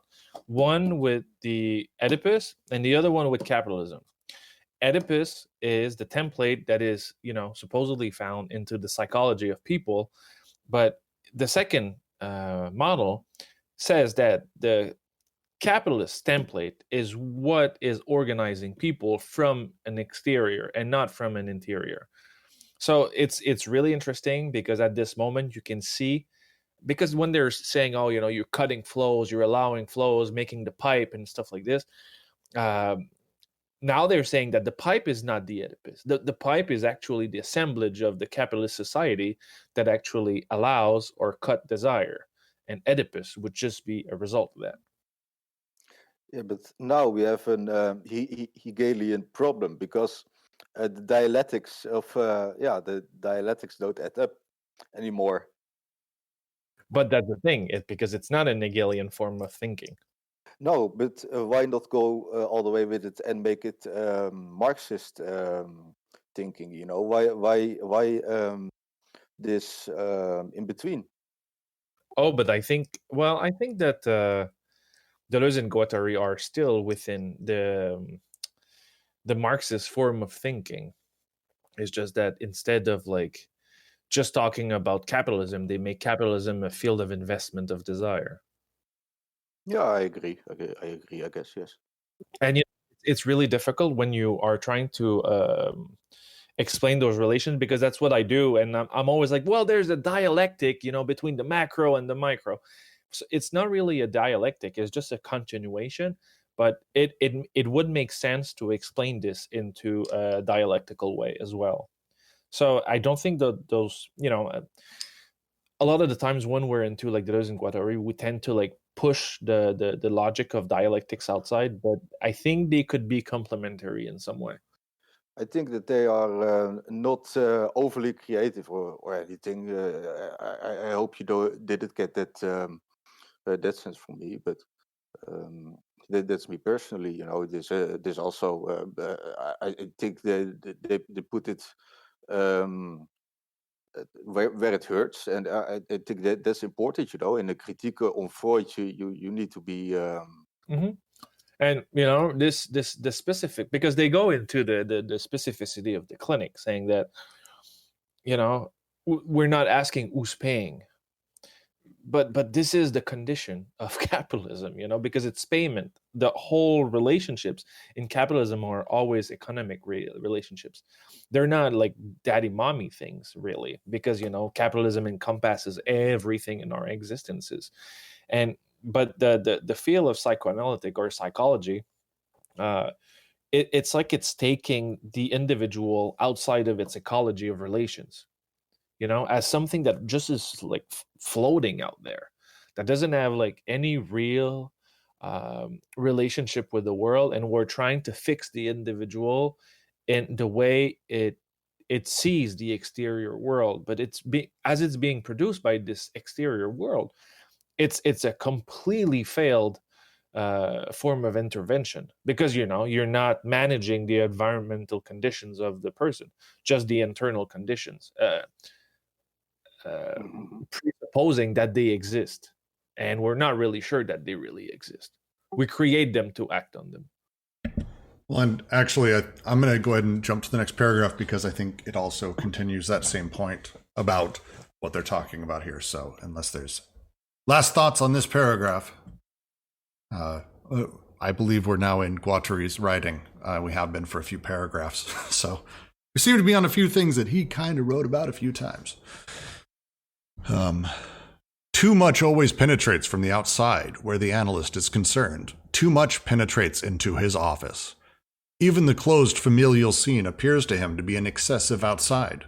He promotes the pure analytic scene, an office Oedipus, and an office castration that should be its own reality, its own proof, and that, contrary to the movement, proves itself only by not working, by being interminable.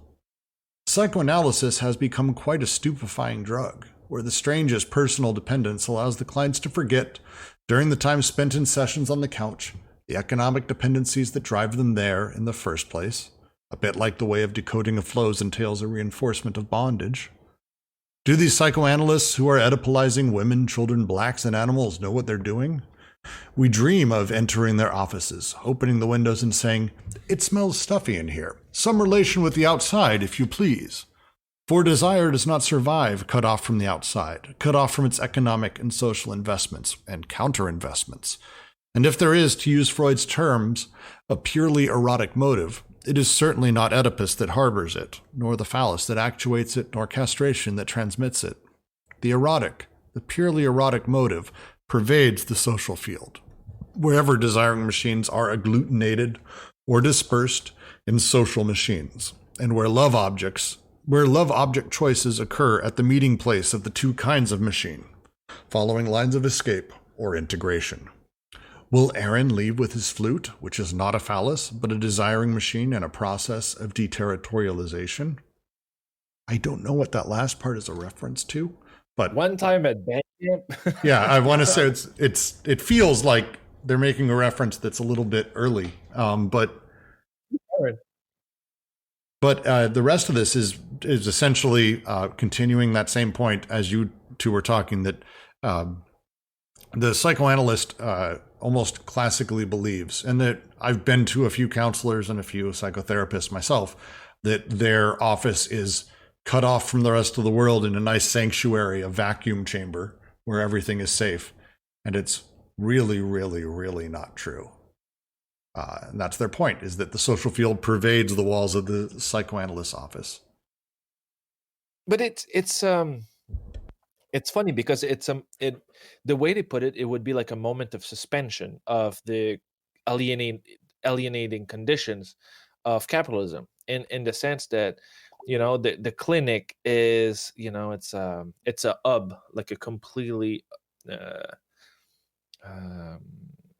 closed hub in regard to like society's pressures, and like people would find this kind of like, you know, fetal positioning kind of thing, going back into the womb where the world cannot touch them. But I don't think, you know, like as you're saying, I don't think that's what's happening. You go there and, you know, it's trauma and trauma fucking thrown back at you all the time. And I definitely think, I'm just going to agree with, I think what Alyosha is saying here is, do these psychoanalysts who are Oedipalizing women, children, blacks, and animals know what they're doing? Is a reference to Fanon. I don't know how to pronounce his name. I actually don't know if I've ever heard it said aloud until just now. I don't know. I'm not going to pronounce it how you pronounce anything. I can't. I don't have that accent. It's sad. I'm American. You're so lovely. Fanon. That's good. Who absolutely wrote psychoanalytic theory in regards to, I mean, everything being hyper-territorialized and taken over by the French peoples as a black culture.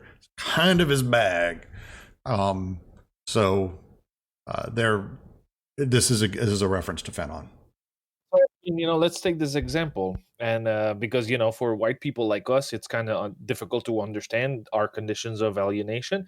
But like, how does this collective trauma of being colonized and being like unrooted and like used for labor and like completely objectified and dehumanized, how can this be solved into psychoanalytic intervention on the individual?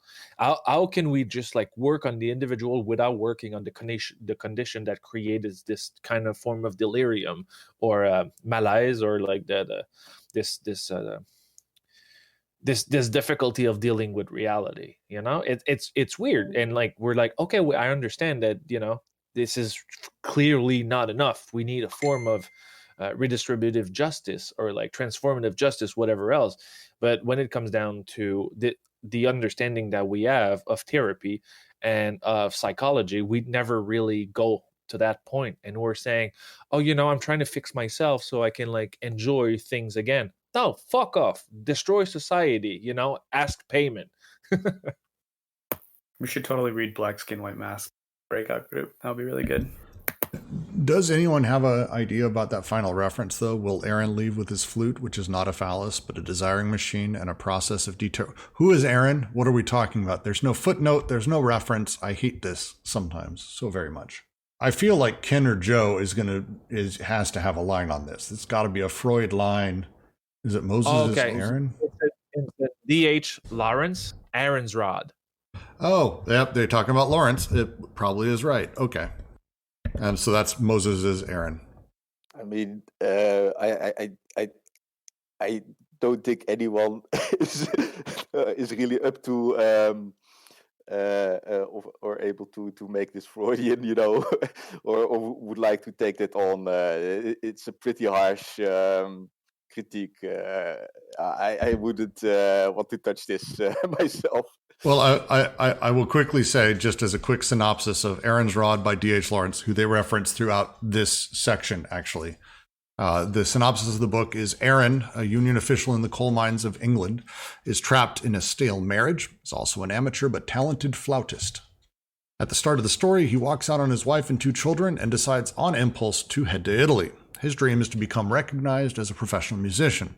During his travels, he encounters and befriends Rod and Lily, a Lawrence-like writer who nurses Aaron back to health when he is taken ill in post-war London. Having recovered his health, Aaron arrives in Florence, where he moves in intellectual and artistic circles, argues about politics, leadership, and submission, has an affair with an aristocratic lady. The novel ends with an anarchist or fascist explosion that destroys Aaron's instrument, his flute ultimately being destroyed.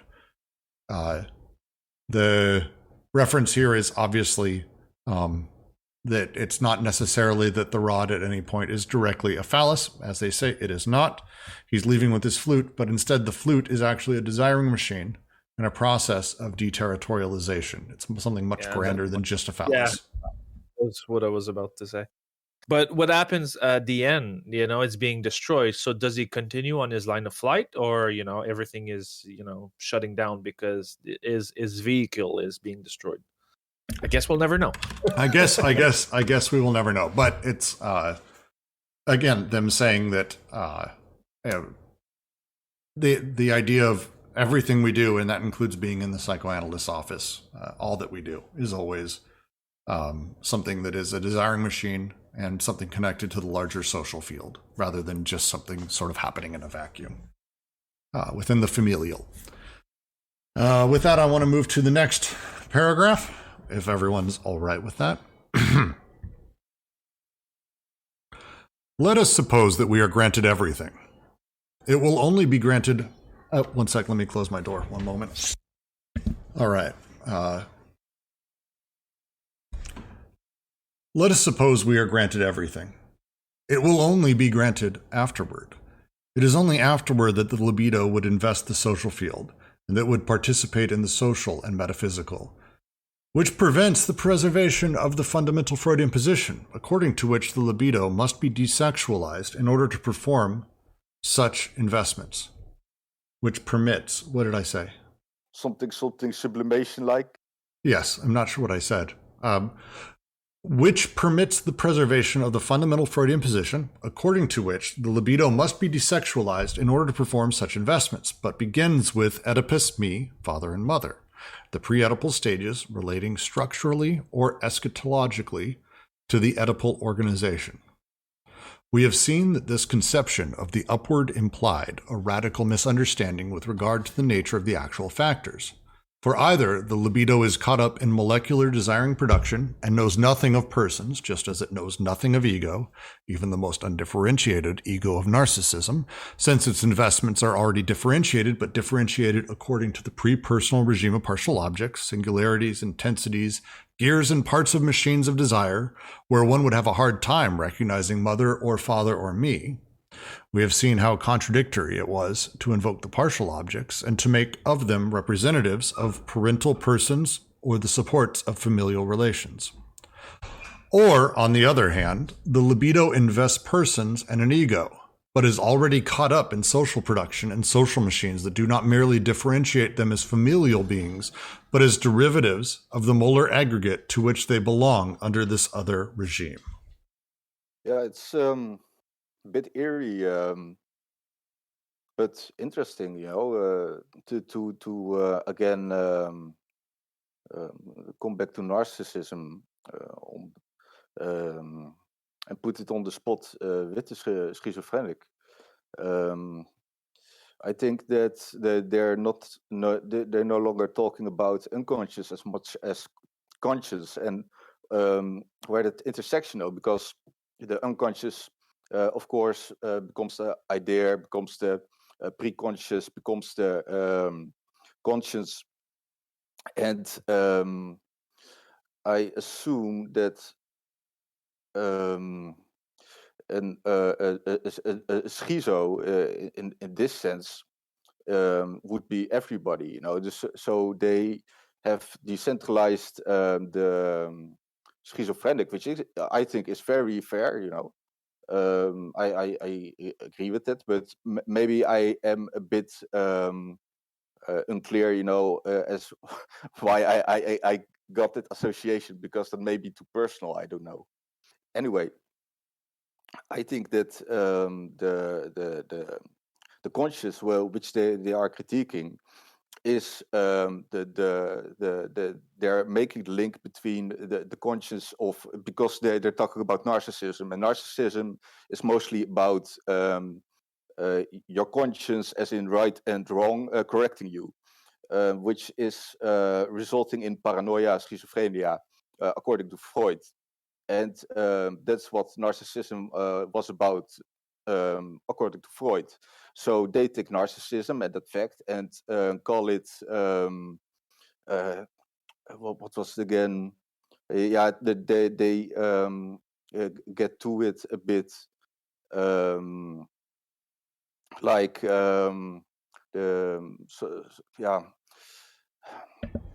I lost my train of thought a bit. Can somebody please help me? No, it's fine. It's a really we're in a really weedy, in the weeds section as we start discussing post subject, unconscious, pre-conscious, pre-individual, post-individual, social field, desiring machines. Like this is literally, we're in that place where it's starting to discuss where all of these things intersect and how our creation exists inside of it and how we relate to everything else.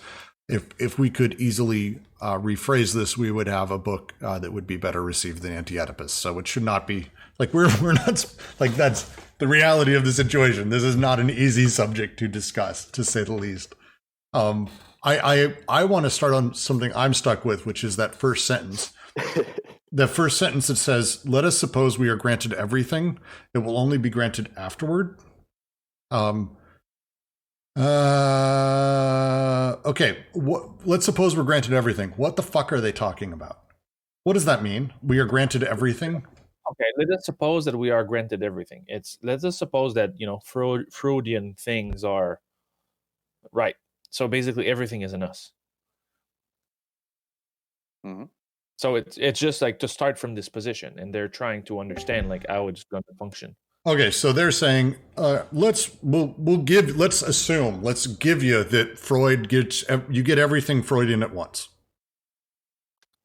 Is that what they're saying here? They're like, if this happens, it's still only granted afterwards. It's only after that this existence that the libido would invest in the social field. It's only after and the after is the other part that I'm having trouble with, because are they referring to after subjectification? Are they saying after individuation?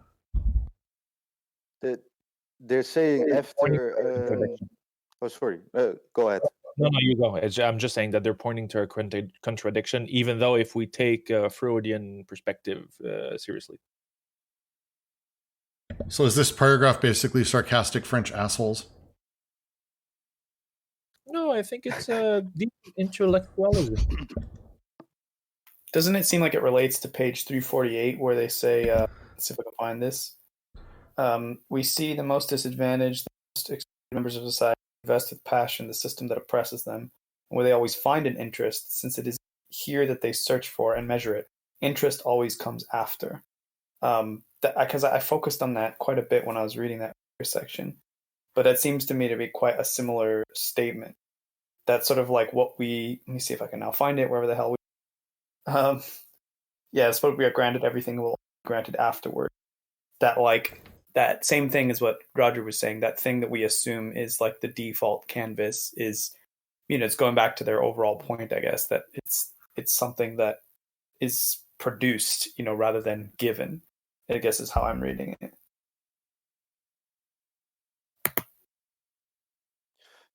Are they making a comment then on, like, because I really hate when they do this sort of sarcastic commentary that I just can't follow. Are they saying then that basically, on the one side, it's either going to be caught up in molecular desiring production, or it's going to be in social production, which is just familialization?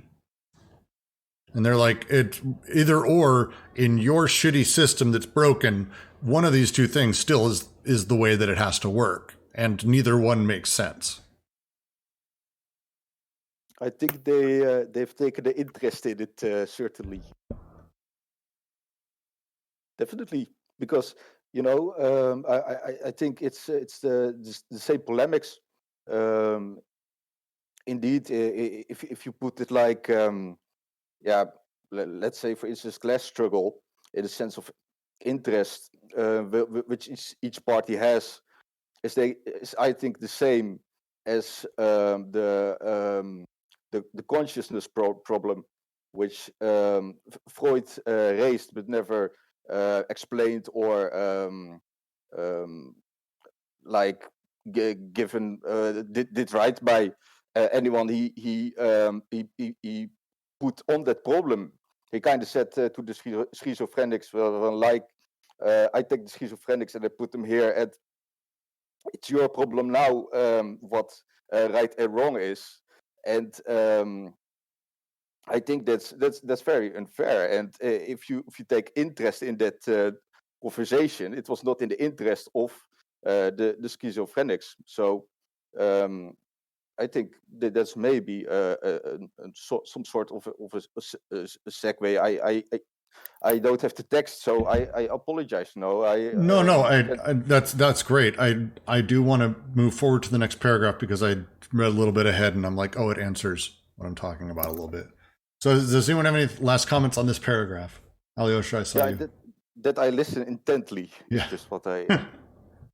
No, we'll see what the paragraph says. I was actually just rereading it. It seems to me like they're not saying that either of those are bullshit. In fact, they're saying that they're, either the libido is molecular desiring production, as we've always been saying, or if it's not that, then it's sort of, you're already analyzing it on the layer of it being caught up in molar aggregates. So either one of those, I read it as them saying, whichever angle you cut at it from, it agrees with what we're saying rather than what it's saying. Okay, that makes more sense. Because that then makes sense for what they put in parentheses. We have seen how contradictory it was to invoke the partial objects and to make of them representatives of parental persons or familial relations. Yeah, okay. That makes more sense. All right, to continue. It is indeed true that the social and the metaphysical arrive at the same time, in accordance with two simultaneous meanings of process, as the historical process of social production and as the metaphysical process of desiring production. But they do not come afterward. Lindner's painting again asserts its presence, where the turgid little boy has already plugged a desiring machine into a social machine, short-circuiting the parents, who can only intervene as agents of production and anti-production in one case, and as in the other. There is only the social and the metaphysical. If something crops up afterward, it is certainly not the social and metaphysical investments of the libido, the unconscious syntheses. Rather, on the contrary, it is Oedipus, narcissism, and the entire series of psychoanalytic concepts. The factors of production are always actual, and are so from the tenderest age. Actual does not signify recent, as opposed to infantile, but rather in action, as opposed to what is virtual and will come about under certain conditions. Oedipus is virtual and reactional. Let us consider the conditions under which Oedipus arrives. An aggregate of departure. What's the word? My text doesn't have it right. Transfinite. Transfinite. That's why my text doesn't have it right. Transfinite, constituted by all the objects, agents, and relations of socio-desiring production, is reduced to a finite familial aggregate as an aggregate of arrival, a minimum of 3 terms, which one can and even must augment, but not to infinity. Such an application, in fact, presupposes a 4th, extrapolated mobile term, the symbolic abstract phallus, charged with performing the folding or the correspondence. But this application effectively operates on the 3 persons who constitute the minimum familial constellation, or on their substitutes, father, mother, child. One does not stop there, since these 3 terms tend to be reduced to 2, either in the scene of castration, where the father kills the child, or in the scene of the terrible mother, where the mother kills the child or the father. Then from 2 we pass to 1 in narcissism, which in no way precedes Oedipus, but is its product. That is why we speak of an Oedipal narcissistic machine, at the end of which the ego encounters its own death, as the 0 term of a pure abolition that has haunted Oedipalized desire from the start, and that is identified now as at the end, as Thanatos. 4, 3, 2, 1, 0, Oedipus is a race for death. I get the first part, but not the second one. Well, anytime we start talking about the death drive, I start having a mental seizure. So let's start with the beginning of this. Mike's done. Sorry, Mike is on, right? Sorry. No, you're good. That was at least at least it was authentic. The opening of this is, again, I think, Alyosha, what you said before we started, I think this continues off of that same thought, saying, hey, these things happen at the same time, but hey, they happen at the pre-individual. They happen at that very early part because, as they say, the little boy plugs his desiring machines into social machines. And the parents are there as agents of production and anti-production in one case, and in the other, that obviously libidinal sort of desires happen at that lower layer, that pre-individual space. That's, I think, what they're reassessing there. Is that close? Can I do a crude schizoanalysis of the TV show I'm watching right now? It depends. What TV show is it? And then I'll say yes or no. The Americans? Yes, you can. I like that show a lot.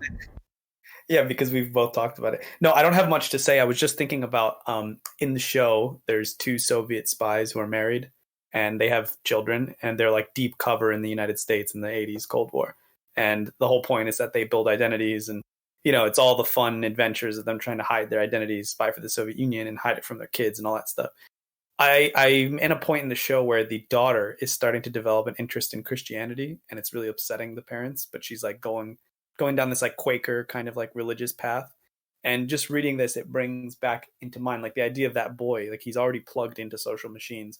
There is a way in which a normal kind of psychoanalytic approach, because the household is, there's neglect and there's all these things, like you could approach it and try and look for the meaning in what the daughter is doing and say, well, why is she reacting to these things? Or she's reacting to the parents' absence by trying to reassert a father figure in Jesus and all these other things. But what all of that neglects, there's basically no discussion of like American culture there, or nationalism, or other social formations that intersect with the family. Like it wasn't, and in the show example that I'm using, it's not that the daughter, whether it was Christianity or was something else, like there's a way, her desiring machines, they are looking for contact with something, and they find, they hit something like Battleship and it succeeds, and they keep moving in that direction. So it's not simply that, oh, it had to be, it was always preordained that she would become X, because then that, the family repressed her in this way. There's a way in which those, you grow up in America, you cannot not be exposed to that kind of religious cultural project of evangelization, and to pretend that the parents are the representatives of that, rather than like what Roger said, is like parents are the mediators. They can filter things through them, and they as a family in the show, they do try to do that. They try and teach their kids like secular values, so called, but they don't discuss it. There's no prohibition against religion. So it just, I'm just thinking of it because I've been unhealthily binging it recently, but the idea of being plugged into social machines beyond the family, that I think is valuable in that respect. Is that just for a non-American? Is that a common thing to do, to leave it up to the kids? It depends. I mean, that's certainly how I was raised, but I don't know if that's very common. I mean, I would say in America, what you tend to find is with secular families, it absolutely is left up to the kids. In religious families, it is not. So you have this sort of natural, if parents already believe a thing, they tend to enforce it pretty strictly on the kids, despite pretending like they don't have a prohibition. It's like Zizek tells the Stalinist old joke of the Stalin's in front of a group and says that everyone's free, and a man yells, "That's ridiculous. We can be charged for anything." And the man next to him says, "You can't say such things in front of Stalin." The second guy is the one who gets his the second guy's the one who gets punished harsher. So like there's an understanding in, oh yes, no, you don't have to grow up to be Protestant, but I highly suggest you do, is kind of the understanding there. With my parents, who were very secular despite being somewhat religious, I think it's more the norm in America to have that belief that you have all of that open. And I think it's interesting because you're bringing up Zizek with jokes, but the more serious part of Zizek, to say that, for example, secular society is just a post-Christian or a post-Catholic society, because it functions only as the possibility of separating the private belief from the public existence of people. So basically, it's a religion that allowed to kill God and replace it by man, but at the same time, the humanistic principles are the same as the religion. So basically, in a secular family, they will naturalize those beliefs, but also they will naturalize the beliefs and the functioning of the capitalist society. So basically they will say, oh, let your desire guide you. Let you can desire what you want, like consumerism is okay, or ethical principles are okay, and we're presenting you with an array of choice and you choose through that. But this rational choice of the children is actually something that is going through the whole of society and is being disciplined in the child in a form of pseudo freedom. Well, and it's, I think, easiest to spot in cultures that you aren't raised in. For example, for me, it was very hard to see sort of the Christian underpinnings of my secular upbringing versus when I have friends in Dubai, and I got to live there for a while, and they say things like, "Oh no, it's a secular city, don't worry," and it's like you're like, "No, like you're kidding?" Like it suddenly becomes obvious when it's sort of this otherness to it, and you can see that the shape of things that they were told as children is very much in the shape of sort of those expectations, the social machines that exist outside of the child. It becomes more clear when it's not necessarily your own, to say the least. I do have a question for the end of this. Does anyone have a line on Thanatos? That is why we speak of an Oedipal narcissistic machine at the end of which the ego encounters its own death as the zero term of pure abolition that has haunted Oedipalized desire from the start. I don't follow that at all. I get that for a while, and then they start talking about mother killing child and this death drive, and every time the death drive is brought up, I do not grasp it fully, especially how they mean it, which is more of an anti-production setup.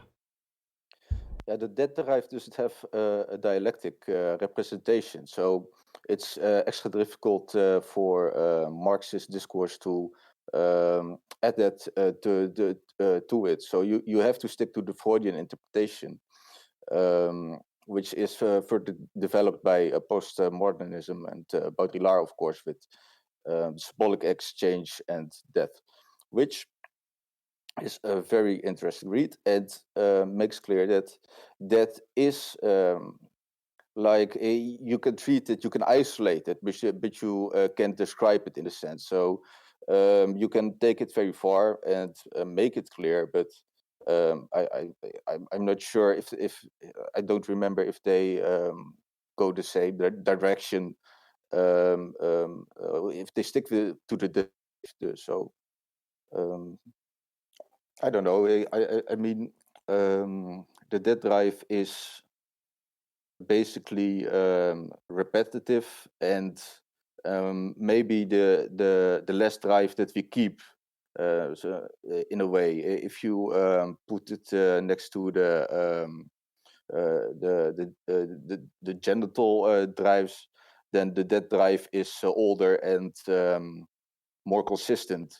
So it's maybe that explains it a little bit. No, and I think let's make a note and spend some time when we finally get to the review of this Herculean long chapter and section. Let's spend some time and maybe do an entire hour or two on the death drive, on Thanatos, on anti-production, because it's definitely a thing I've been looking for a lot of sources on, and I have found very few who actually dive in directly on that. So, can we say just one thing? Because before we're going anywhere, they're talking about three terms, in the nuclear family. So there's the child, the mother, and the father, and then they say that there's actual relationships between them, and there's the virtual as a reserve of potentials that can be actualized. And they're saying that with a fourth term, the abstract symbolic phallus becomes the possibility of actualization of those potentials into the virtual reserve. So 3 + 1 makes it that you can actualize certain things and actualize the Oedipal. And I think that, you know, it's the same thing as the graphical representation that they give earlier in the book. If you go back to 3 terms, the virtual is actualized into a different manner. 2 terms, it's actualized into another manner, and 1 term is actualized into another manner. So I think they're declining those assemblages from 4th, 3, 2, and 1. I don't know. That's my personal take. I don't know what you think of this. But that's the kind of, like, you know, structural reasoning that they would do. Oh, that's so the 4, 3, 2, 1, as you're reading it, is not just simply them counting down, which is how I read it the first time, but instead they've just finished going through actually what the 4th pieces are, and then reducing that to 3 terms, then 2. That is the joke is the countdown. They're being snarky French assholes again. God damn it. So basically, God Oedipus damn in it, that damn it. manner from 4, 3, 2, 1, 0. But I wonder what the 0 is. They'll probably like talk about it later, because, you know. So the debt would be the debt drive be like 0 or something, or Oedipus would be 0. 0 would be that, and they talk about it a little bit earlier, that the heat death, the full body would be my assumption is what they're referring to. A complete inertia with Yeah, 0 yeah. intensity. 0 intensity. Or maybe they're just, again, being just snarky when they're like, we start with 4, then 3, then 2, then 1, now 0. Oedipus is a race for death. I mean, they're just shitting all over it. So maybe they're just being snarky. I mean, in their sense, 0 is not possible. Yes. Because it would be a degree 0, but the degree 0 has nothing material. Which but I think maybe it's their just point. I think that it's mostly like a joke, like as a start of of a race. All right, on your count, 3, 2, 1, 0, and then people go. You know, so Oedipus is a race for that. It's like a countdown to announce it. Gotcha. And that's basically them counting down the last 5 sentences, which they do. The 4th object, then the 3, then the 2, then the 1, then nothing. Jeez, this one was difficult to. It's breaking down some of these paragraphs. It's always tough. Excellent. Well, with that, I am going to end us because we've gone over our time frame today. Thank all of you for joining today. As always, you can hit us on Twitter, D&GQC. Hit us on Patreon, DGQC. And join us on Discord pretty much anytime. We're going to be reviewing again tomorrow.